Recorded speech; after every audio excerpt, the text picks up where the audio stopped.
Hello and welcome back to the Rugby Pod. I'm Andy Rowan. Big Jim and Goody are with me as usual. We'll be looking back at all the action from the first legs of the Champions Cup round of 16. Then we'll be speaking to Ulster's Miiike Lowry after their win in Toulouse. Plus, we'll be looking ahead to what might happen in the second legs this weekend. So settle back, enjoy, and make sure you're subscribed on Spotify. Pod. Rugby Pod. Jim, you're in Dubai, mate. You've interrupted me there. I'll be honest. Was enjoying a lovely cold one down by the pool with Gareth Davis, Welsh scrum half. Goody was asking for you. How is he? He won't really. He's a good lad. He's a good boy. He was. He definitely was. I know him. I'll tell you what.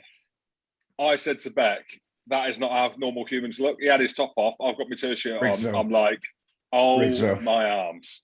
Beck's like, oh, he was in the gym this morning. I was like, how do you know? How do you know he was in the gym? Because you had some massive bulging bicep and a pair of budgies looking $1 million. How do you know he was in the gym?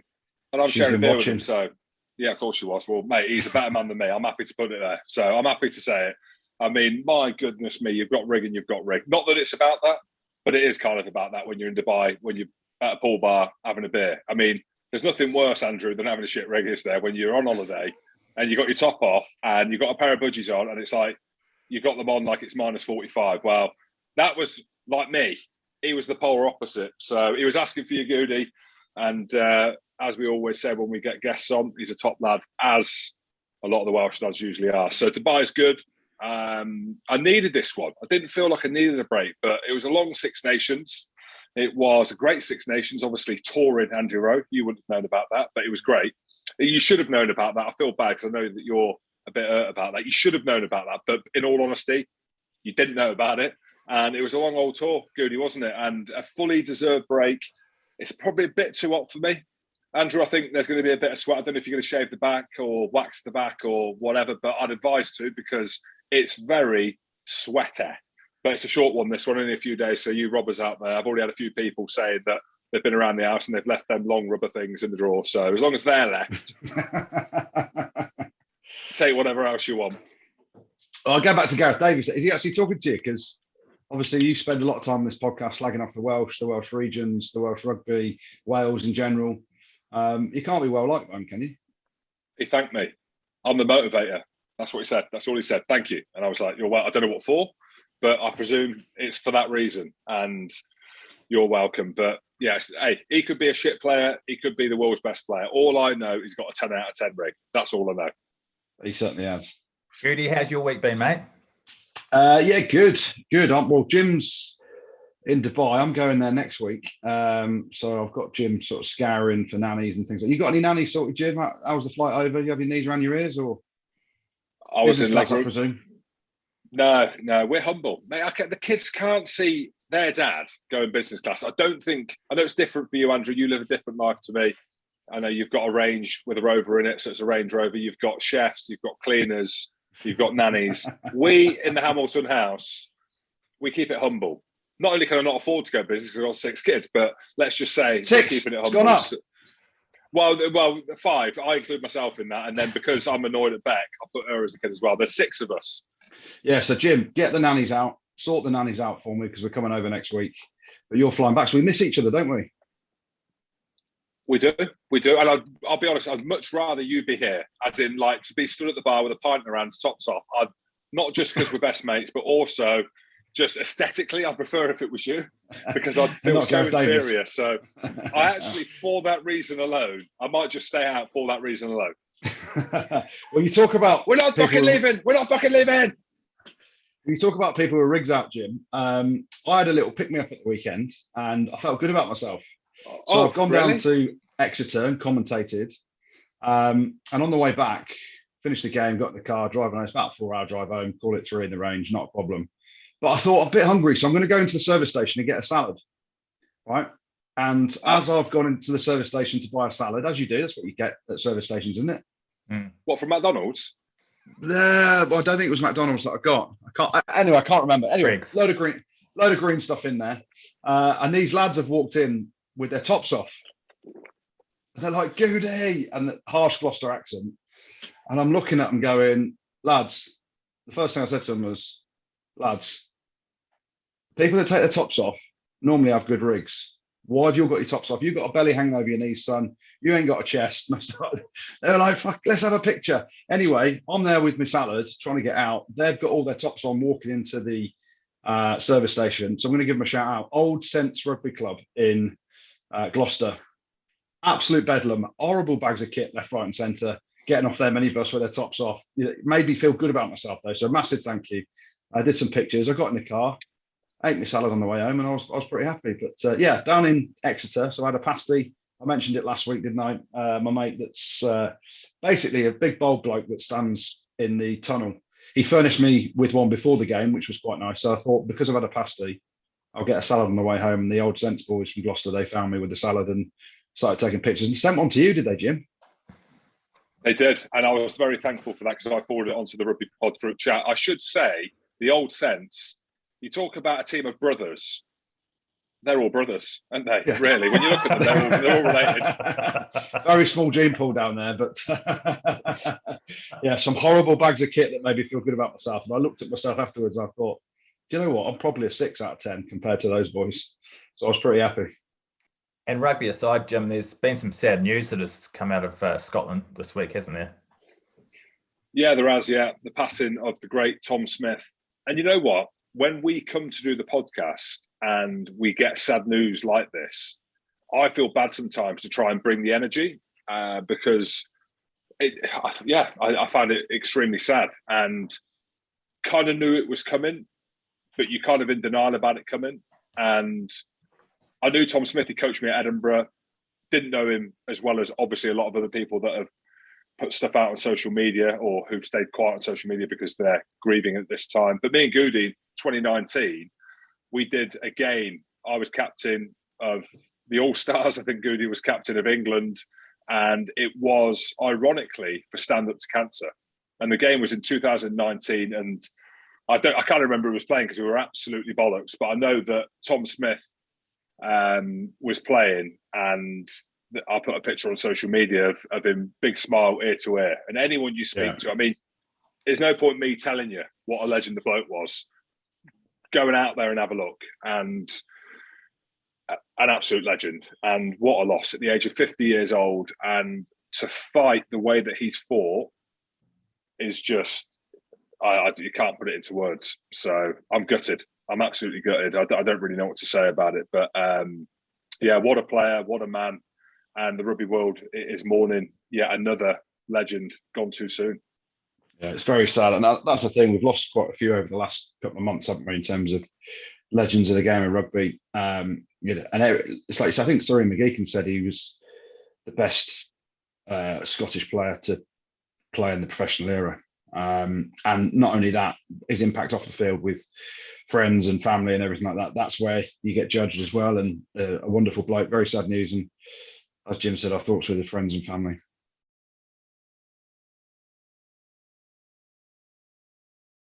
All right, well, let's move on then to the Champions Cup. 6 away wins in 8 games in the first legs of the round of 16. Were you guys surprised by that? Yeah, I was a bit. I mean, there were some that you could probably predict would be away wins. So the Racing game was obviously, for me, going to be an away win. You could look at the La Rochelle game where they've absolutely hosed Bordeaux and they beat them the week before in a really close encounter. Obviously, Bristol beat Sale, and we'll come on to the games individually in a bit. Yeah, historically in the Champions Cup, when the knockout stages are just the quarterfinals, so last 8, and a home game at your stadium, I think it's something like 20% of quarterfinals are won by the away team. So to see 6 out of 8, Jim, what would that be as a percentage without using your calculator? A lot. Well, reduce it down, Jim. Do you know how to reduce a fraction? What 6, do you 8. think? Mrs. Good not teach you very well. So what are you asking me? So give me the question. I'll try and answer it. I love this. We need a new segment. What is it? So 6 out of 8 games, the away team won at the weekend. So 6, 8, yeah. Yeah, the question is, what would that be as a fraction? And you can help yourself by reducing the fraction down. So 3 to 4. 3/4. Yeah. So what percent? Right. 75. That's guru. For the listeners, that hasn't been edited.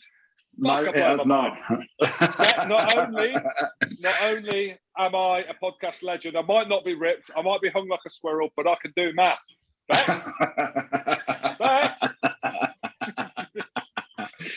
Oh, well done, Jim. Proud of you. But yeah, obviously 6 away wins. It's a massive game. Leicester's performance was phenomenal down at Clermont. Now, you look at Clermont, and for the average fan, you think going away to Clermont is really difficult. They've not lost many games there. They went on that ridiculous run years ago where I think there was something like 65 games unbeaten at home. And people think, oh, geez, Clermont don't lose games at home, but they've actually lost 5 out of their last 6 home games in Europe now. So when you look at it like that, you think actually maybe Leicester were favourites being top of the Premiership. So yeah, I loved it. Absolutely loved every game, had something on it. I say I loved every game. The Sale Bristol game was absolutely shite. Let's be honest. It was horrific to watch. But in terms of, the stories, the fact that it's a 2-legged affair now, even you go to look at the Montpellier game, and we'll give some detail in a bit. Montpellier 34-0 up against Quins, and you're thinking, night, no biscuit, Isla Quins, you're done. But then they fight their way back, as they have done in previous games, score 26 points, and they're still in with a sniff. So this second week is going to be phenomenal. There's a couple of games that you think are done and dusted. So the Racing game's definitely done and dusted. I think I can't see Stade Francais going to their stadium and getting much out of it. But all of the others, maybe bar Bordeaux going to La Rochelle, I think, they're going to be absolute humdingers with both teams in with a shout of winning. The thing is, for me, around these games is you think back to the games before, and with the COVID cancellations, 28-0 because of that. Let's not forget Montpellier had nearly 90 points put on them by Leinster. Let's round it up to 150. So the tournament at that time, before these games, was a bit of a joke, really, wasn't it? When you think about what we've seen before. So you go into this, and I'm thinking Montpellier, have they thrown the towel in or not? Because they're top of the top 14. Of course they bloody haven't. Leicester are going to Clermont, like Goody said. How good are Leicester? They're unbelievable in the Premiership. And we watched that game, we're like, they're unbelievable. And my point being is the games that we've seen, they're all proper, as in they're all teams that are desperate to win, obviously. And the 2-legged aspect of it has just added a completely different layer to it. And I think every game, like Goody said, apart from the Bristol Sale match, was awesome. And that, in terms of this tournament, which me and Goody speak about so highly, and people love the romance around the Champions Cup, I think we saw that at the weekend in Game 1. Sounds so American. Game 1. Well, let's unpick that first game that we mentioned, the Leicester game. How impressive were they, Goody? I mean, you mentioned how impressive they were, but how does this rank as far as some of their top away wins? It's got to be up there. Knockout rugby. The stadium looked unbelievable. The noise, the atmosphere. But the way they play, and you can look at Leicester and people say, they don't play that attractive rugby. They're not chucking the ball around. They're very, very good at what they do. And they've got an unbelievable kicking game, an unbelievable kick chase game. They've got the power up front. Their set piece is phenomenal. All the fundamentals of what you need to win big European games and make yourself very difficult to beat are in there. Freddie Stewart under the high ball, chasing high balls, both sides of it. So whether it's him receiving them or actually more so him getting after them, especially when you've had your ribs emptied absolutely everywhere on the field and you've nearly spewed when you've had the wind knocked out of you. Did you see that tackle, Jim? Cancorier absolutely smoked him. But he, just the way they play, they kick a lot. You can't get away from it. That they're a low risk strategy in terms of how they play the game. But my God, they're very good at what they do. When you go the pick and go game, their set piece, they bring Coley off the bench. He's come back from injury. Jasper Visa all over the shop, smashing people. And you looked at the Clermont team. Clermont started really well, and you're thinking, geez, this could be really tough for Leicester. But they're just so difficult to break down defensively, grafting for each other like you wouldn't believe. There's a few errors. There's a couple of line breaks. Jack Van Portfleet comes in at the 11th hour to start instead of Ben Youngs, and he gets back and makes an unbelievable cover tackle. So it was, as a performance, there was a lovely seed from George Ford, which creates a try on the edge for Miiikke. I'm looking at the team. I'm like, where's Nandolo? Where's some of the other boys? But there isn't many guys in that team that are rock stars and light the place up in terms of individual brilliance, ball in hand. But my God, they are very effective at what they do and really hard to break down. I'm up the Leicester Clermont return fixture this weekend. Cannot wait for it. It was brilliant from Leicester. The fans were there in their droves as well. And it was like the good old days. Now, Leicester have been through, let's not forget, been through a horrific couple of years. Bottom of the Premiership. They got to the Challenge Cup final last year, but they were playing, first time they've ever had to play in that competition.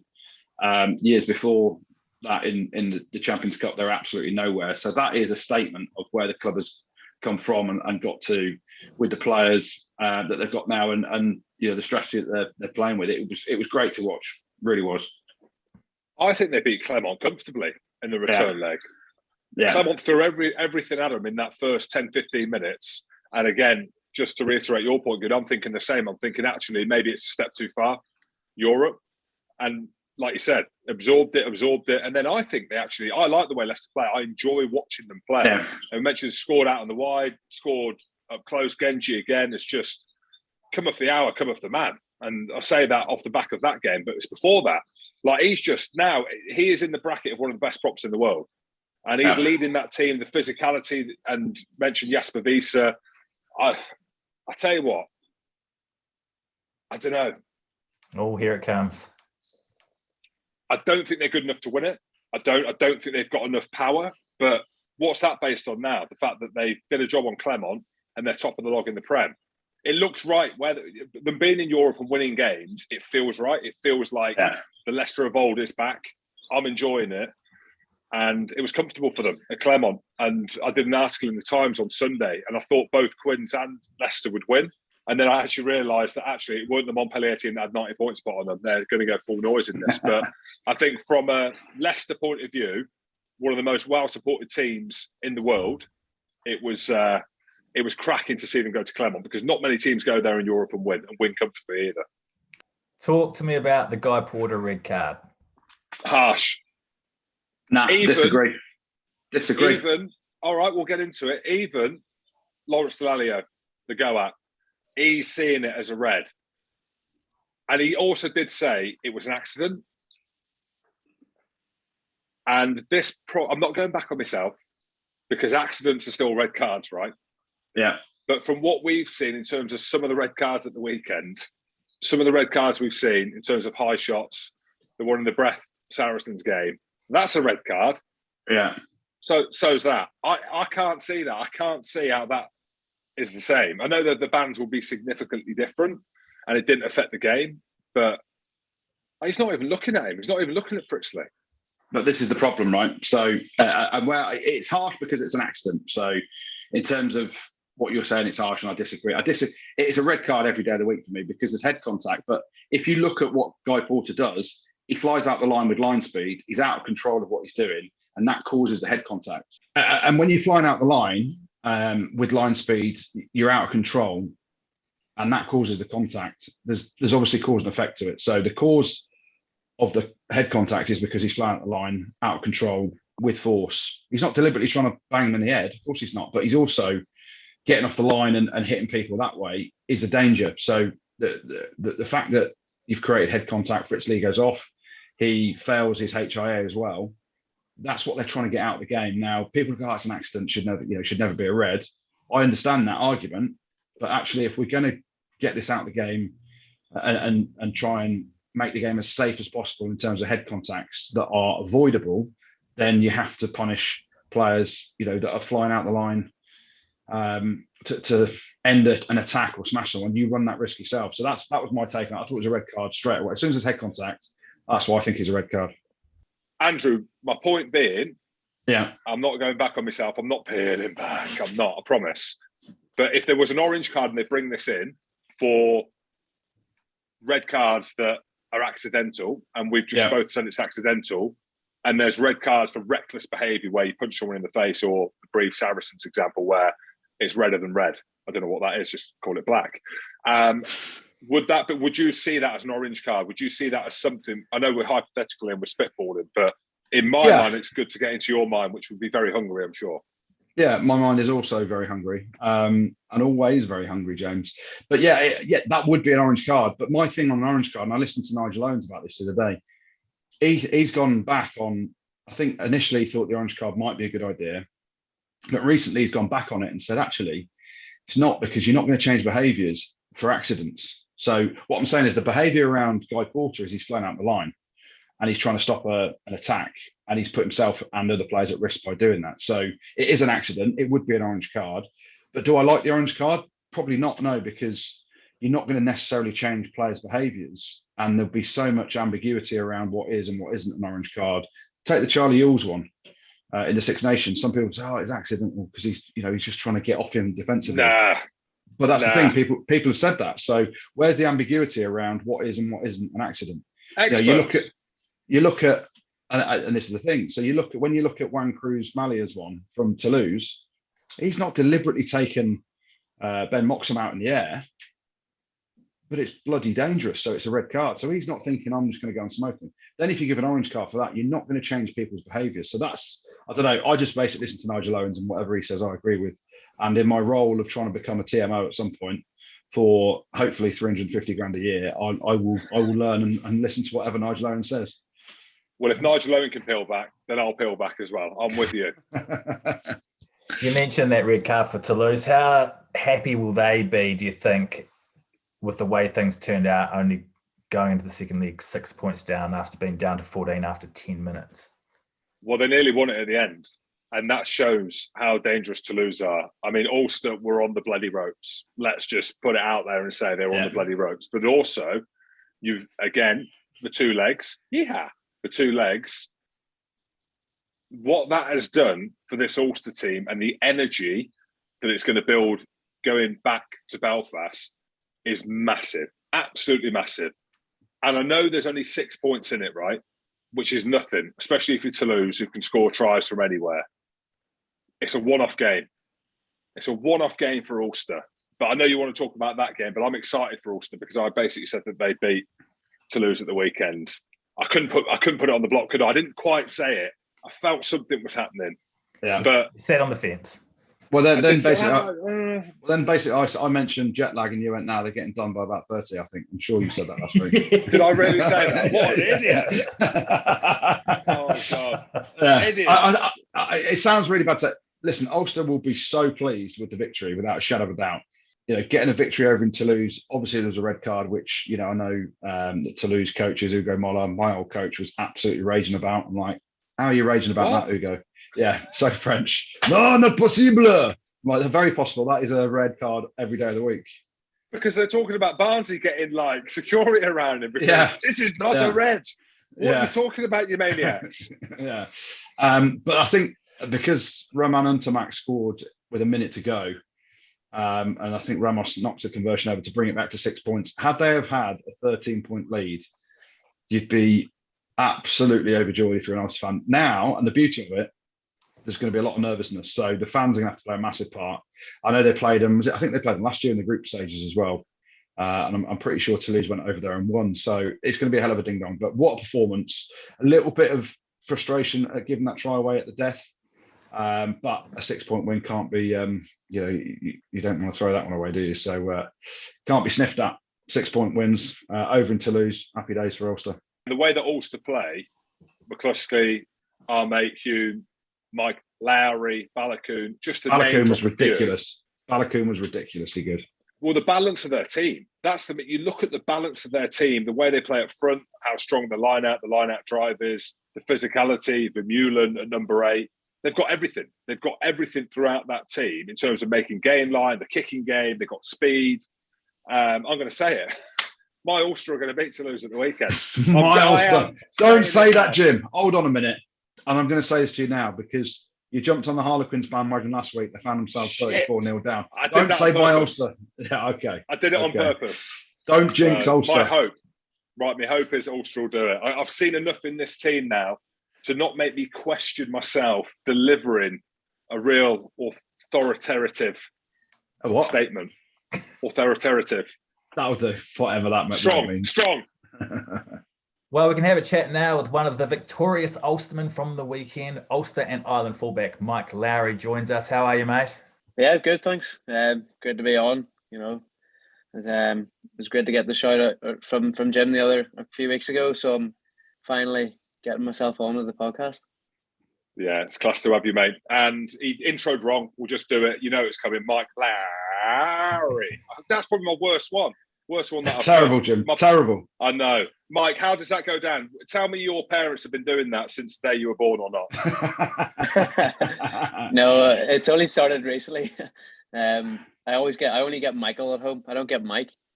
Yeah, it's sort of just kicked off. Yeah. It's sort of kicked off the last couple of years, and then see it everywhere now. I see all the bad boys memes. It's great. Funnily enough, obviously with the Oscars and what's just happened there with Will Smith playing your namesake in Bad Boys, any banter that's been flying around over the last couple of weeks? You've been slapping people as well or not? I probably should have. I actually thought about doing that. Maybe should have. If I got interviewed at the weekend, that would have been a good one.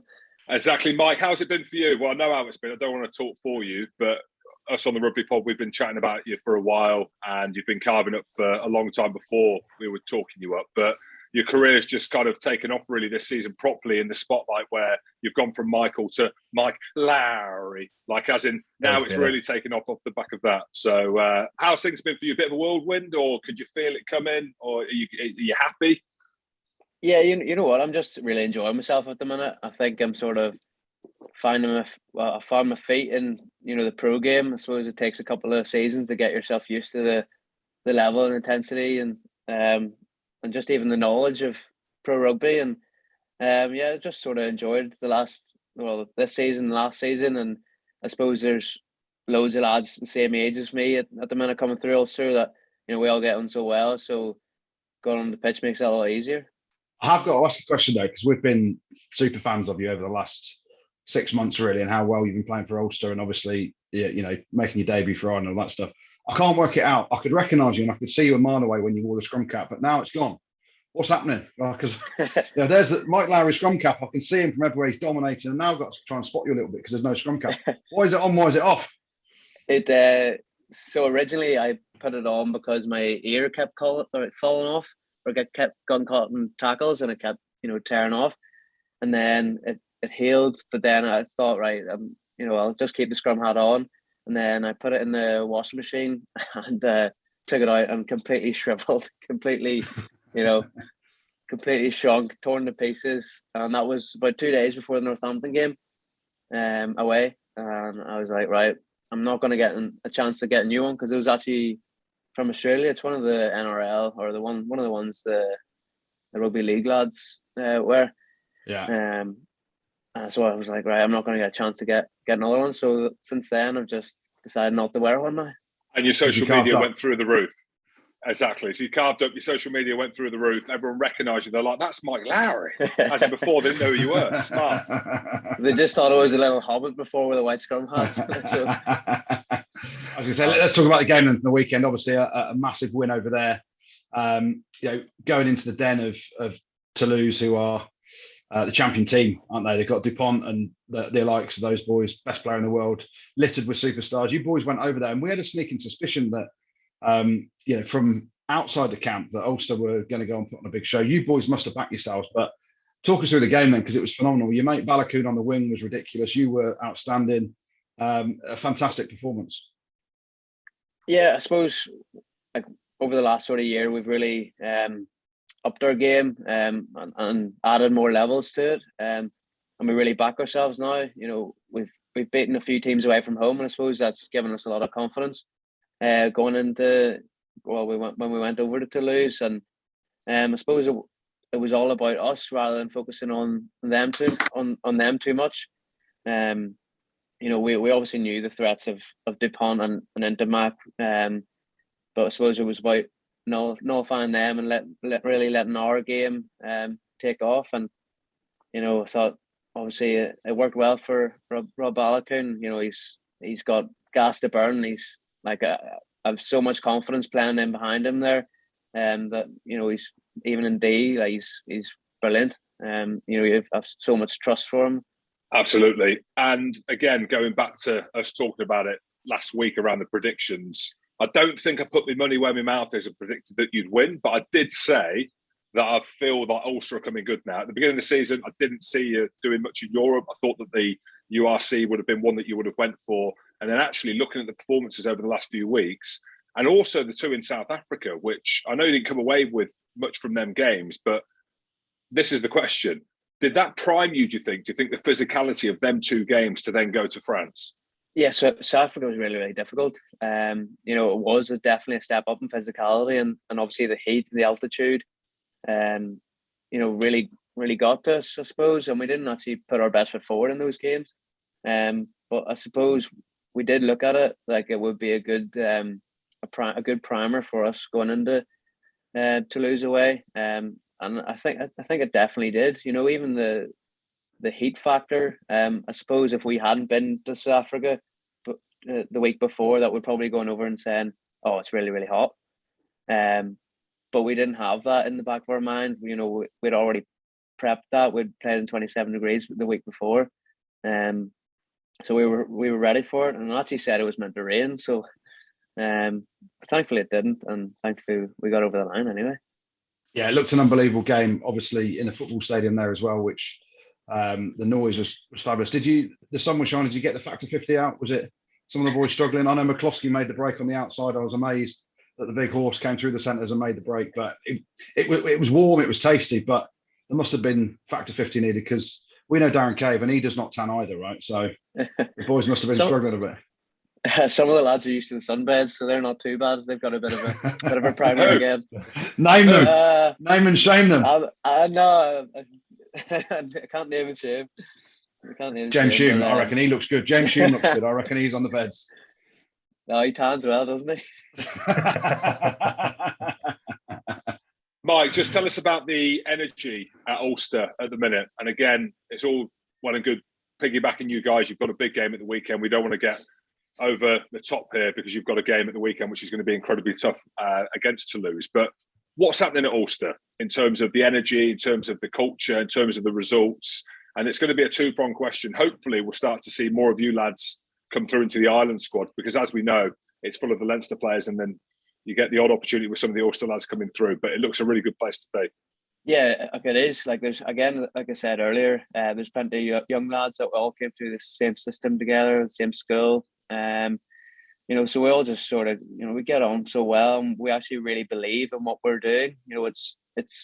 It can be difficult if you're in a club that you don't really believe in how you're playing or that certain philosophy, but we all really back ourselves and definitely believe in what we're doing at the minute. And I think there's just a lot of confidence around the group at the minute, and it doesn't really matter who we're coming up against. That we just back each other, and if we lose, we want to lose because of the way we play and not forcing anything different. But yeah, I love it here. I love it at Ulster, and a lot of the lads have signed on there recently as well for 3-4 years. So everyone really wants to continue on there as well. So it's a good building block to go on.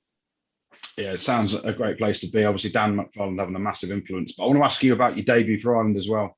I've got a bit of a bone to pick with you because I'm sure you've been asked this a million times since the game. Why did you pass it to James Lowe? The hat trick was on for you on debut. Any other player would have just tucked that. It was an amazing debut, but it just shows the quality of you as a player to be unselfish and give it to him. But any regrets for passing it when you could have scored yourself and got a hat trick on debut? As soon as I passed it, I was like, "Oh, maybe could have got that trick."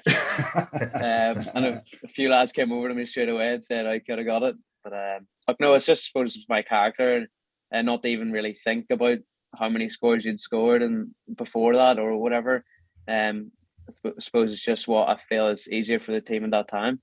And Mike, let's just talk a little bit about the obvious around your height, being a small man in a game off the back of I think at the weekend there's a stat that it 1 ton. I've been horrible, Jim. Mate, we've all got our size issues, Andrew, haven't we? We've all got our size issues, But it is the evolution of the smaller, the faster man. Because you're 5'7", and we've again to throw some names in the mix. Cheslin Colby being one of them, being one for the small men. But like, how are you in terms of that stature? You're frightened going to any of the games. Your parents must be like, Jesus Christ, there's 1 ton of French beef at the weekend that he's up against. How is it for you? I think I'm completely obnoxious to it. I feel like I'm so much bigger than what I am. We see when I watch the game back, I'm like, oh my word, what am I doing there? You know, sticking your head in dark places. Like, but I suppose it's just, you know, upbringing. I've always been a bit braver than what I should be, really. Put my body on the line as you know, as I probably shouldn't a lot of the time. But yeah, like, I suppose it works both ways, and not in nowadays rugby. The way all the laws have sort of changed in terms of, you know, your tackle height and, you know, head collisions are all you know, really taking a step up in the last couple of years. So I think it works in my favour and the team's favour a lot of the time. Mike, the question is then, would you rather be 6'9" like Hills, like I am, and slower than the week in the jail, or are you happy at 5'7", carving up? Easy answer. I think I know the answer. I suppose it depends what you're doing. Like, very true. Very, very true. And on that note, then, obviously, being a fullback, the high balls come left, right, and centre. You're very comfy under the high ball. But after we saw the weekend what happened to Ben Moxham around the red card for one Cruz Malia, crazy decision from him to clean him out in the air. You have no fear. Do you ever even think about that? Because obviously it's paramount. You know, people are chasing the ball. You're just focused on the ball, right? You don't even think about anything else around you. Is it something that plays on your mind a little bit if you get a whack or not? No, I think, like, we're always told just to keep our eyes on the ball. I suppose if you go up and get clattered, there's nothing really you can do about it. You can't really control it. I think it's nearly worse for people around the ball when it's in the air. You're sort of waiting for, you can see the collision coming, and you're sort of worried about the other lad getting taken out. But when it's you, I don't think you really, you know, think about it too much. Yeah, absolutely. Give us some insight into what was said after the game. Again, something we were chatting about last week. We love these double legs. It's obviously all on at the weekend. What was said after? I mean, I imagine there weren't much of a celebration. No, like, usually we sing a song after a victory, but you know, it's only half time essentially. You know, every team is saying it, that it's only half time and there's still 80 minutes of rugby to play. It's literally a game over 160 minutes than the 80 minutes. You know, obviously it was we were all proud to get a good result over in Toulouse that not many teams go over and do, and we put ourselves in a really good position. And now we've got a really good opportunity to go finish it off back at Kingspan. So again, there was not much said really. We have a lot to improve on. You know, a few things that we're really, really disappointed with, and we could have made it a lot easier for ourselves. But you know, a game of rugby, not everything goes the way you want it to. And in terms of this game at the weekend, there's been some massive games at the Kingspan when it was Ravenhill back in our day as well, Goody. How big is this game in context of not just the season, but I suppose this group of players that you've got going forward? Yeah, it doesn't really get any bigger, I suppose. You know, what's on the line is a home quarter final. You know, if we win this, it'll be massive. So I think, you know, it'll definitely be a sellout. You know, and again, you know, we're playing against the former champions, so they'll come all guns blazing. You know, especially in that first 20 minutes, you'd imagine. You know, because I think they probably felt a wee bit hard done by. And you know, they have so much quality again. So yeah, it's what an occasion to be a part of, hopefully. And you know, again, hopefully we can get over the line. And just looking at the draw, I know it's probably too early to look too far ahead, and I'm sure you boys have seen it, but you won't look at it too closely or comment on it. If you get past Toulouse, you could be playing Munster in the quarters at home. If you get past Munster in the quarters at home, you could be playing Leinster in the semis as well. Are those thoughts coming to your head? Just be the ultimate Irish team to get to the final by knocking out your two foes on the way? I had a small think about it, I suppose. You know, Munster obviously have to play a difficult game at home still with Exeter, so we're sort of focusing on ourselves. But it's always in the back of your mind, you know, we could be playing Munster or, you know, Leinster even further down the line. And I suppose from being in Irish camp, those are those are the battles that we all love. You know, playing against your ups and numbers, and you know, we're all fighting for those jerseys in Irish camp. So they're always a bit more feisty, those Interpro derbies, even in, you know, URC, and to go that next level up in the European Cup will be a great occasion. Yeah, absolutely. What about Dwayne Vermeulen? How's he settled in? I know visually looking at him, how well he's played, but you think about where he is in his career, the back end of his career, with all due respect, but a world-class player. It's not very often you see a player of that age come from South Africa to try something completely different. And he just looks like he's been phenomenal. What's he like as a teammate? Yeah, he's been a brilliant influence. He's, you know, a real good fella as well. I think that always helps when you're coming over and you're just a genuine, you know, nice bloke. He doesn't do an awful lot of training anymore. I think he's more, the mental prep gets over the physical prep. But wise old man. Yeah, exactly. That's what I always tell him that. But yeah, no, he does keep himself in good shape, and I suppose he's been real influential with more so, you know, the forwards, and but like he came in with, you know, probably not knowing anyone, and put himself out there, you know, and got around speaking to everyone, which I thought was really important, especially because he came over and didn't train. This was for the Clermont week away. Didn't train or anything. I think he had COVID maybe the week before or something, and played the Clermont game. No training whatsoever. So I'm sure he's running around like, what is going on here? But that's just character to him, I suppose. You know, he knows all his detail in and out. So and we all brought him in well. I suppose he probably had conversations with Marcel and a few other lads that have been over. So I hope he's enjoying it now. Yeah, he showed us South Africa pretty well last week. So hopefully we can give him more Belfast. Yeah, definitely. We had a good night there a few weeks ago. So you have to show him the sights on a night out as well. It was interesting. Mike, before you go, my mate Roddy Grant is coaching you boys, obviously does the forwards. Has he told you about me and him doing jiu-jitsu and me tapping him out about 25 times? Has he mentioned that or not? No, he hasn't mentioned that, no. I think he said he slapped you about jiu-jitsu before. Yeah, very true. Very true. He is unbelievable. I don't know if I know he's wrestled with some of the lads there. I even think he might even beat Dwayne Vermeulen at wrestling, but I told him when he was on top of me, I'm a striker. I was like, you know, this is all new to me, this jiu-jitsu. He must have tapped me out 25 times, so he is hard. Yeah, I've heard a lot of things. I'd love to see that between him and Dwayne. Dwayne does a bit, so he does. He was telling us, so it'll be interesting battle. You came for it back yourself, getting there at 5'7"? Or probably not. I'd probably bite the ears off him. No, that's what I'd go for. Nice. Right, Mike. Well, thank you very much for coming on the show, mate. Really appreciate it, and best of luck against Toulouse at home this weekend, mate.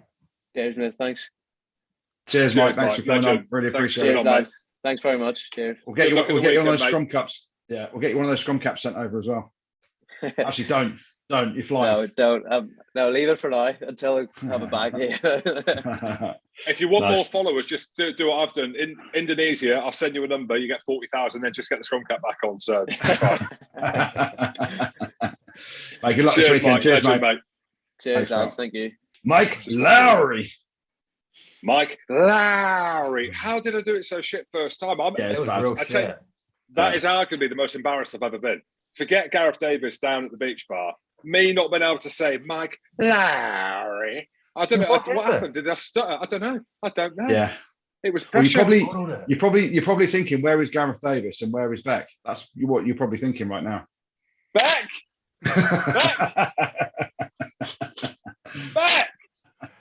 She's at the gym, mate. Yeah, hey, she's at the gym. She's at the gym with the guy who doesn't wear a t-shirt in the pool bar, and he's got a pair of tight budgie smugglers, and they're not flimsy at the front. Fucking. Top lad. Yeah, really is.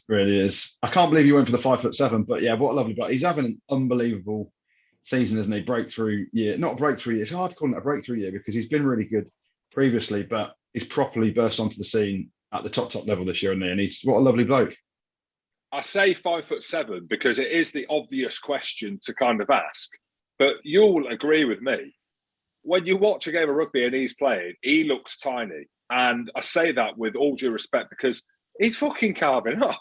Yeah, like, he's absolutely carving up. Ripping it up. You know what I mean? Yeah. So it's the obvious kind of statement to say as a small man. He did want to say that he wanted to be rather be my height, 6'9" with heels and slower than a week in the gel. That's what he was trying to say. He said it depends in what scenario, I think he meant. Probably not a rugby scenario. Yeah, very true. How much did Goody enjoy hearing the training regime of Dwayne Vermeulen? Mate, how good. Dwayne Vermeulen, I had so much respect for him anyway. He's a hero to me now. Doesn't train, probably he's on the Marlboro Menthols on the sideline, and he's just absolutely carving up at weekends. He rocks up, beats Clermont without even training. What a legend. What an absolute legend. After COVID. He had COVID as well when he got off the plane. I mean, There's some South Africans that are just made of something different. I mentioned Scalp Berger when he rocked up, and there's me on the foam roller in the gym at Saracens, and again, naturally strong, naturally gifted. He joins me being naturally strong, naturally gifted. He did not leave that mat on the foam roller. He didn't leave it. Yeah, which bit? He didn't. I promise you, he didn't. He didn't. No, I'm talking about you being naturally strong and gifted. I mean, what? Like freak, maybe you had some freak strength, but gifted, not so much. Very true. Like, you could say that's gifted. Freak strength, you can't say freak. You could say that that's a gift. Yeah, maybe. There you go.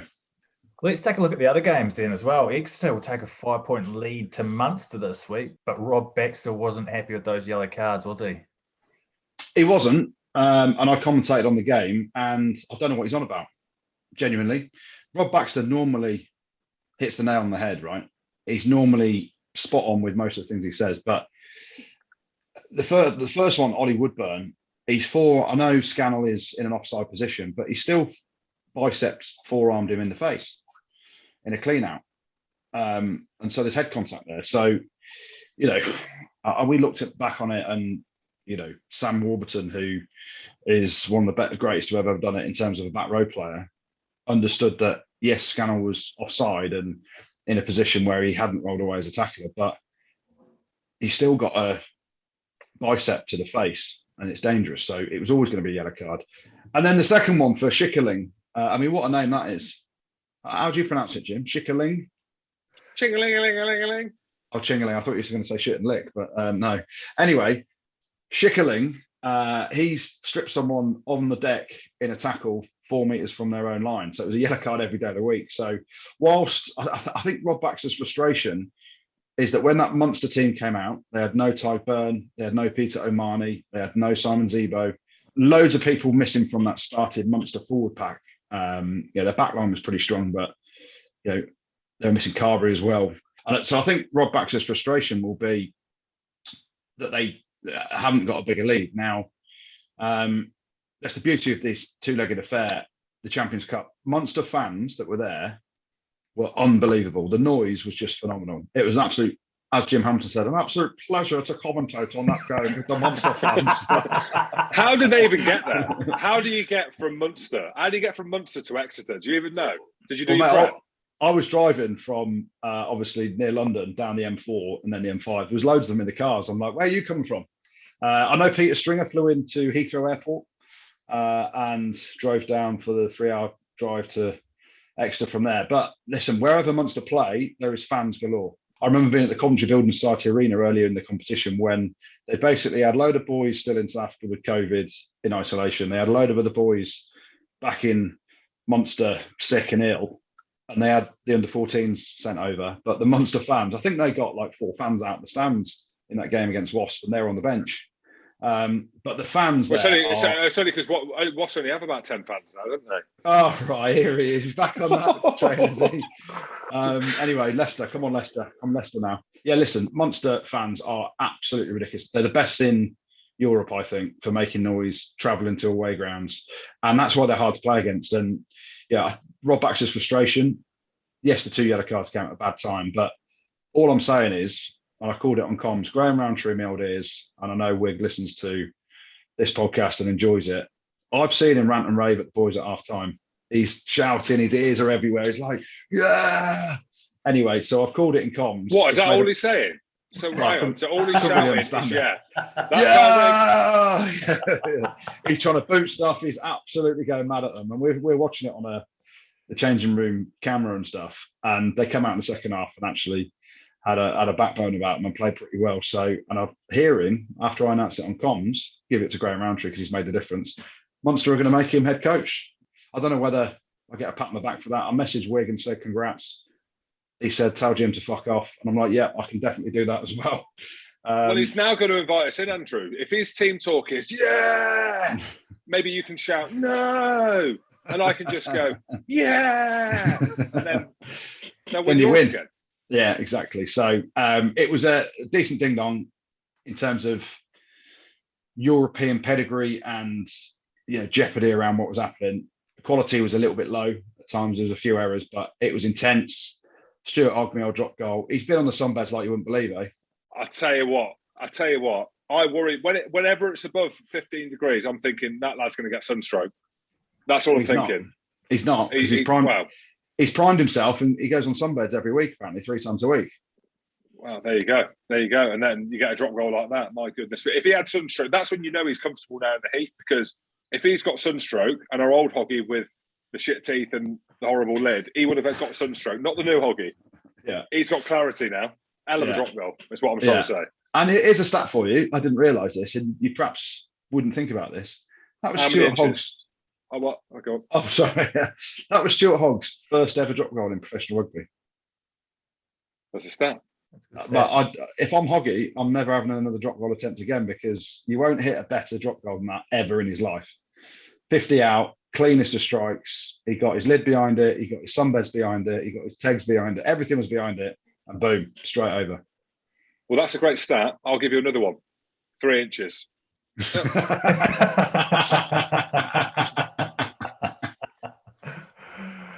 Let's talk about Quins. 34-0 down in Montpellier before coming back to make it 40-26. Will they fancy their chances of turning things around back at the Stoop? Doesn't matter if you're Quins, though, does it? Because if you're 34 down, they'll score 35. If you're 43 down, they'll score 44. Not this time. And I'm being a bit horrible there. Montpellier, unreal. Zach Mercer, monsters, unbelievable. So I haven't seen much of Montpellier this season, apart from that game where they got 90 points spot on them. And then you could say, I'm going to say it, they embarrassed the tournament, really. They embarrassed themselves. And how they've managed to get into the last 16, I don't bloody know. But they beat Exeter. They did beat Exeter in the last round to qualify, which is a big win at home. Yeah, we had Zach Mercer on after that game, I think. Yeah. But I thought they'd thrown the towel in and concentrated on the top 14. But obviously not now, because it's a knockout stages. So you're going to throw everything into it. Just the way that they play. I just think the front foot ball, the physicality, the fact that it was Garbisi played 10, didn't he? Yeah, he did, yeah. The fact that you've got Paolo Garbisi keeping out World Cup winner Pollard, who threw an intercept when he came on, why you being horrible, Jim. The profile of their team as well. And you're talking about Harlequin's team. I spoke about it last week. Played phenomenal rugby. And I know they came back into it, but I think they were shell-shocked. Well, they were. Yeah. I don't think they were. And there's Joe Marler kissing people on the aeroplane and putting it all out on social media. Hey, just concentrate on the game, mate. You go to Montpellier. You go to the land of the top 14, top table toppers. Stop kissing lads and waking them up. Don Brandt needs to sleep. You know what I mean? Danny Dare's sleeping. Yeah. He don't want a wet willy, if you can say willy. He don't want that. He's got a game. He's up against Cobus Reinach at the weekend. Don Brandt's up against, I'm going to say it, Don Brandt's up against the best England number 8 at the weekend. He wants to sleep. Look at you, eh? Look at you. One week you're like, Harlequins was such a pleasure to commentate on, and this week I do like Quins. I do. You're getting stuck into Joe Marler and his social media. What a turncoat you are, Jim. Yeah, last week it was all Harlequins. We are the greatest. I am Harlequins. Now you're like, oh, they need to sleep. They're playing against the best, and you're laughing about them, mate. You're horrible. Why so horrible to Quins? I just bring them back down to fuel their energy again, because that's why they played so well against the Irish. They knew I was commentating. They're like, this lad doesn't respect us. That lad, and I saw Adam Jones pointing up, they don't respect us, and then they turned it on. So that's what I'm doing now, because Okay. we've got a big game on the return leg. Montpellier are coming in not on our home turf. Yeah. But talking about the game, though, Zach Mercer was absolutely ridiculous, wasn't he? If you want a stage, and listen, I played over in France where, like Jim said, you don't necessarily see all the games, and you might see clips and snippets of it. You get to the Champions Cup and everyone's watching it against Harlequins, England's champions, and you perform like that against England's starting number 8. Imagine the Bath fans now thinking, why did we let him go? Like, they would have done that anyway. They would have done that already. And we said, when we were talking up Zach Mercer and we were like, this guy's unbelievable, we said it then. And he came on. I think he's come on twice since he left Bath. Like, how have you got rid of this lad? Genuinely. Like, or not done, or not. Game, maybe not got rid of him, but not done everything to keep him. He was one of the best players in the Prem, week in, week out. And by all accounts, he's one of the best players in the top 14. And like you've just said, actually, we've all got to see it now on the biggest stage against, and we love Don Brandt as well. Like, he's a fantastic player. This isn't, Zach Mercer's better than Alex Don Brandt. We're obviously joking about it. It doesn't mean that. We're just saying, we're talking about an English number 8 who's nowhere to be seen in England. So his stock has just gone. I know it's one game, but it's off the back of all the games that he's played. But off the back of that game, his stock's just gone up massively. So I was going to say you're welcome. It's embarrassing to even say that. It's all in. It's all in. But a hell of a game this weekend. If there's a team that can come back from 14 down, my God, I mean, we said it. They were 34-0 down. They've come back. The Montpellier team are massive. And I questioned it last week on the podcast. Could Quins go on and handle a big, physical, powerful team that's just built very differently to what they face week in, week out in the Premiership? And obviously Montpellier are massive, aren't they? You know, Paul Willems is going around banging boys. It was a powerful performance in that first sort of 40, 50 minutes from Montpellier. Then the sun did obviously kick in. Harlequins chucking it round. There were a few mistakes from Harlequins, but Danny Kerr, a couple of kicks from him, ended up in tries from Montpellier. There's one time he got his own back, though, didn't he, for the aeroplane, because he booted it and it bounced off Marlowe's arse. And then Montpellier picked the ball up and go the length and score. So, hell of a game. Even a bigger task for Connacht to turn things around. They've got Leinster at home, but they did all right to stay in the fight in Galway, didn't they? Yeah, we're all thinking Leinster, is it going to be 50 points? Is it going to be 90 points? But as we know, Connacht aren't a team that roll over. And you think of actually Connacht, the 2 games against Leicester in the pool stages, and we're all talking up Leicester, how good they are. Connacht nearly beat them twice. So that's how good Connacht are, especially in Europe. And it's a tough place to go and play. But Leinster are Leinster, one of the best teams in the world, best club teams in the world. And Connacht got off to a good start, but what did that matter? Leinster, just phenomenal, aren't they, when they get going? But Connacht made a proper game of it. There's only a few points in it. So I can't see them on the return leg beating them, but they gave a good showing of themselves. Yeah, 2 things on that game for me. Firstly, the ball skills of every Leinster player are just ridiculous. At the line. I think you tweeted it. I did tweet it. It was ridiculous. Oh, gosh, they can pass. They can kick. Oh. Touche, James. Touche. Did I like it or not? Did I not like it? I don't know. You know. No idea. You look for the verified likes. You do. I don't. Who cares, mate? I'm not someone that goes on social media and buys followers like your good self, Jim. There was a conversation about that on the BT Sport bus at the weekend.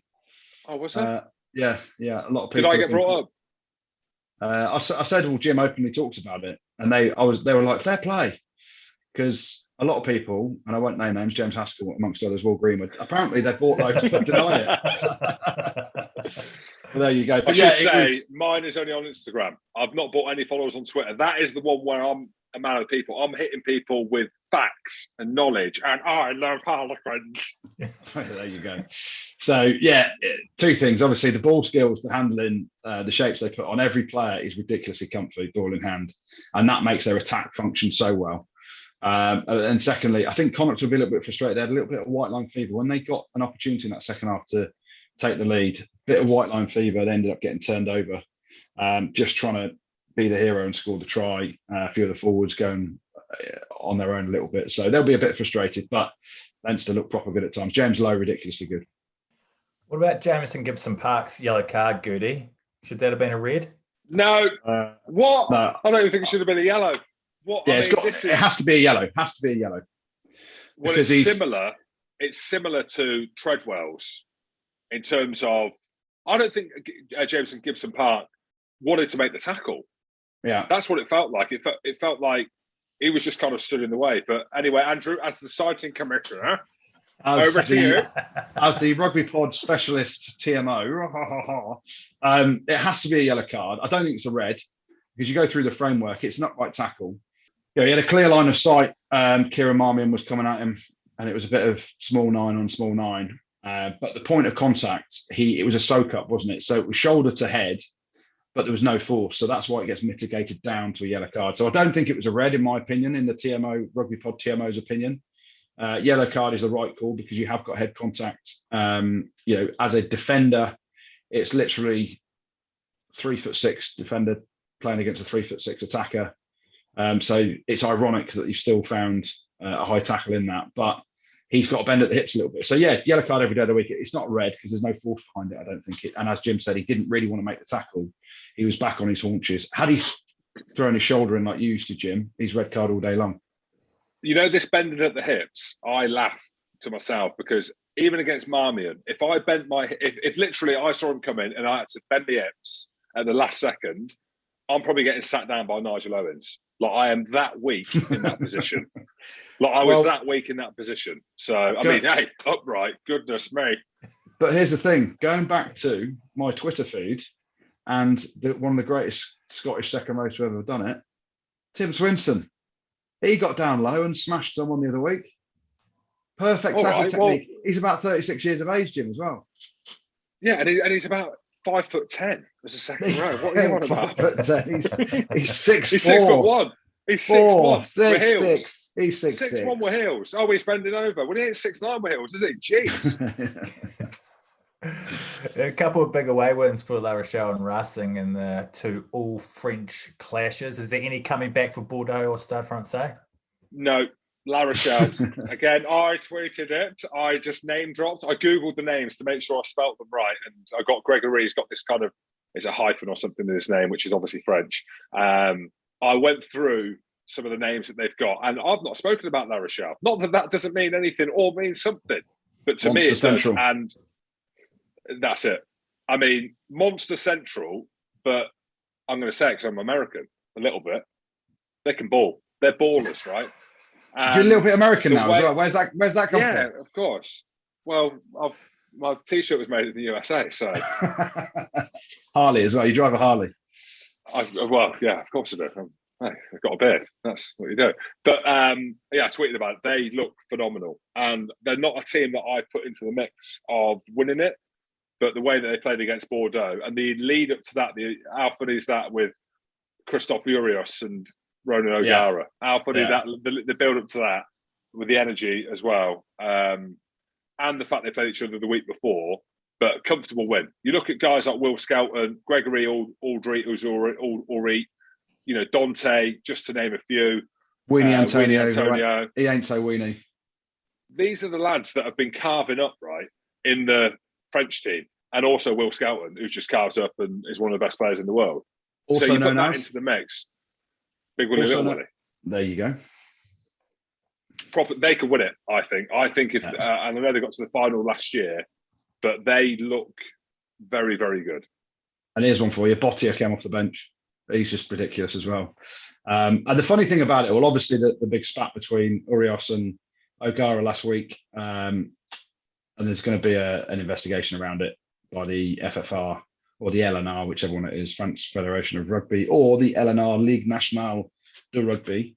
But Christophe Urios got his pants pulled down this weekend. I'm telling you now, exactly. That is a horrible sight. I bet he's hung like a pip, and Ronan O'Gara is just smiling at him because that is one hanging individual. Hell of a coach, but 1-0 to O'Gara. Why do you think he's hung like a pip? Because many people looking at that have been like, yeah, he ain't seen it in years, has he? You are. No, he hasn't. No, he hasn't. Good job, he's rich. Let's talk about the all-English game between Sale and Bristol. I know you touched on it, wasn't it? No, we have to. We have to. Wasn't the greatest spectacle, was it? Basically, Sammy Ranjandra got the ball when he came off the bench and scored a try. That was it. Manu made the break as well. Yeah. And that was about it. And yeah, that was it. Okay. How do you see the second leg going? Hopefully a damn sight better. Well, hopefully a damn sight better than it was, because it was so hard to watch. It honestly, and Austin on comms was literally like saying, "Oh, people are just turning off now because this is so bad." And when the commentator's saying that, and when you're being paid by BT Sport, that is what you cannot say. You cannot say turn it off because it's so bad. But he was honest. That's what you love about it. So, shocking game. The skill level abysmal. Desire to play ball in hand, pretty woeful from Sale. Actually, Bristol's, they had so much possession. It was awful. So it's basically a one-off game down in Bristol's to qualify for the next round. So you just hope it's way better than that, because Sale just kicked it and we're absolutely shocking. How do you see that game panning out? I don't think hopefully it's cancelled. I'm joking. I'm piggybacking. I like Sale. Something's not quite clicking there at the minute, isn't it? And obviously the news of Faf de Klerk leaving and Lou Diego. I know Fordy's coming in. It's as if we're best mates. But yeah, there's something that's not just clicking, is it? Well, no, McGinty. McGinty's such a rock star for him. It's unbelievable. He's out injured. When you speak about, like, no disrespect to AJ McGinty, who we love, he's a quality player, but a team full of players that they've got, like Tuolangi, Faf de Klerk, Lou Diego, the Dupree brothers, we're talking about him being so important, yet he's leaving. It just shows why 10's the most highly played players in the league, James. Okay, all right. And tight ends. Yeah, that's fine. Just not hookers. Imagine being a hooker. Imagine being called a hooker as well. Like, my God. Yeah, but no, AJ McGinty is so important to them in terms of their attack. Ford will have a big impact there next year. But also a bit of it is around the coaching. So Alex Sanderson's obviously come from the Saracens way, hasn't he? And the foundations that they built on was not playing masses amount of rugby.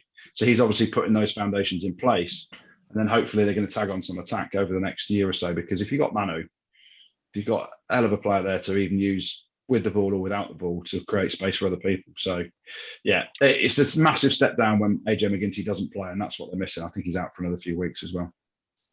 Thanks, Gertie. Thanks, Jim. Thanks, producer Tristan, and thank you very much for listening. Don't forget to check us out on YouTube and make sure you're subscribed on Spotify. Right, lads, I'm off to see Beck. Apparently she's down the beach doing scrum half passes, so see you in a bit. Rugby spot. Spotted pod.